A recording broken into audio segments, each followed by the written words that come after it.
and it's a great honour to follow the Honourable Member for Clwyd South. And I'd like to congratulate also the Honourable Member for Stoke-on-Trent North and Hazel Grove for securing the debate.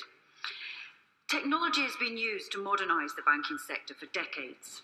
And as an industry, banking has seized the opportunity to use technology to mostly improve the customer experience wherever it has arisen.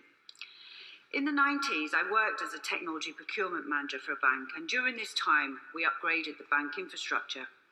And thinking back, the introduction of the ATM network would have been one of the first steps away from personalised face-to-face banking. But what would we do without them?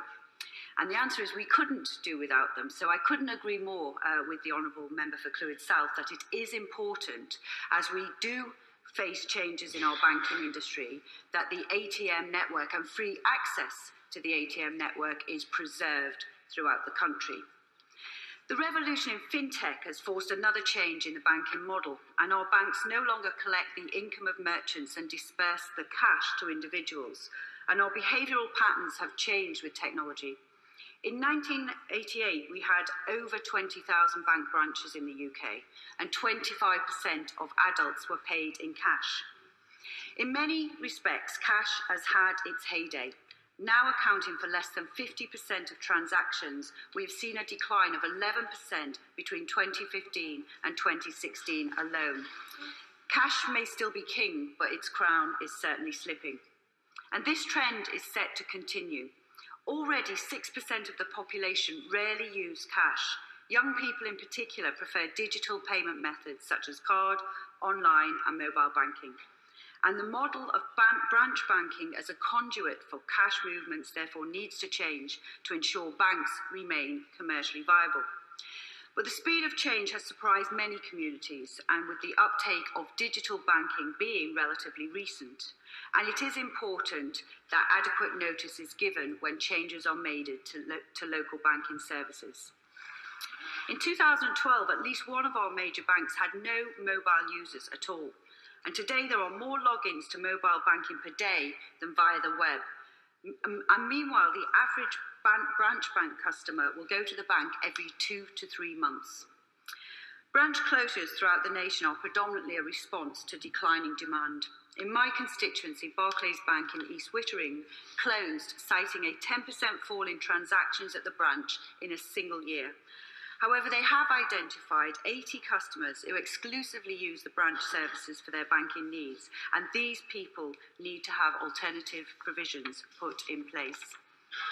It is important that closing banks are in touch with customers and advising them about all the other services available online, via telephones or mobile banking. But many banks do go beyond this and offer training and support to customers, especially the elderly and most vulnerable, ensuring that they aren't excluded by the shift to digital services. But like everybody else in this discussion, I am concerned that there is an increased risk of financial exclusion due to either a lack of digital know-how or access to the technology. For many, especially older members of our society, personal banking is something they greatly value, and in many cases, the alternatives are not suitable. We need to ensure that these customers know that the Post Office offers branch banking services for all major high street banks, and they can facilitate all the things they do in a bank, traditional cash and cheque services. And this is a good alternative, as over 98% of the population live within 3 miles of one of our 11,600 post offices nationwide, and that makes up Europe's biggest retail network. The structure of community services are changing, with our traditional high street names consolidating into shared services, and becoming a community hub is important. In Chichester, the Post Office has managed this well, collaborating with retailers like the corner shops and bookshops. And this is a win-win for sustainability. Many people in this House will have been involved in debates about post office closures in the past, and we do need to make sure that the network of face-to-face services that is secured in some way, and I believe the post offices are a good alternative. But it is important that these are well designed, as been mentioned by other members. I recently visited the new Chichester Post Office, which is co-located with the Sussex Stationers and Bookshop.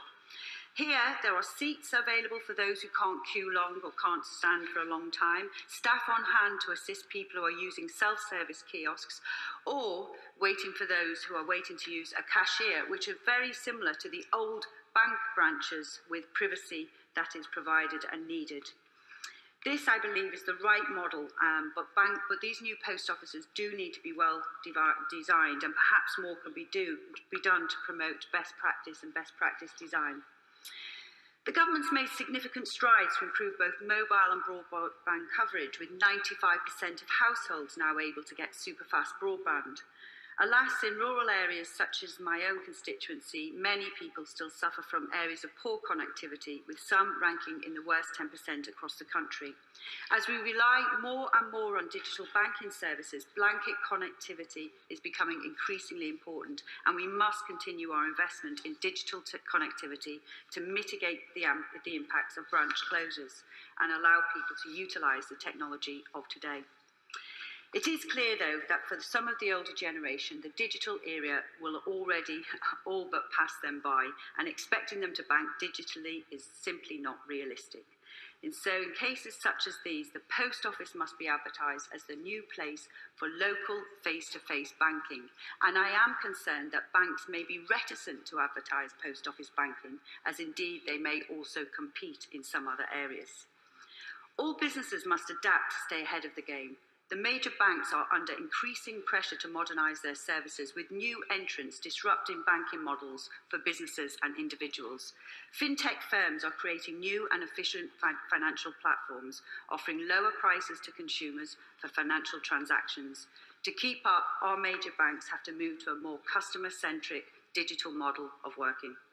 Changes in the banking sector have revolutionised the way we do business and the way we handle our personal finances. And overall, I believe these have been to the benefit of society. The advent of the microchip, internet and mobile services have fundamentally altered many of our industries, and banking is no different. Banking practices have had to change to remain commercially viable and invest in digital banking platforms, which has made life easier for most of us. But of course, we must take care of those who aren't willing or able to use these services. These individuals must be informed of the other service providers, like the post offices, and banks that are closing branches have a moral obligation to do so. Thank you.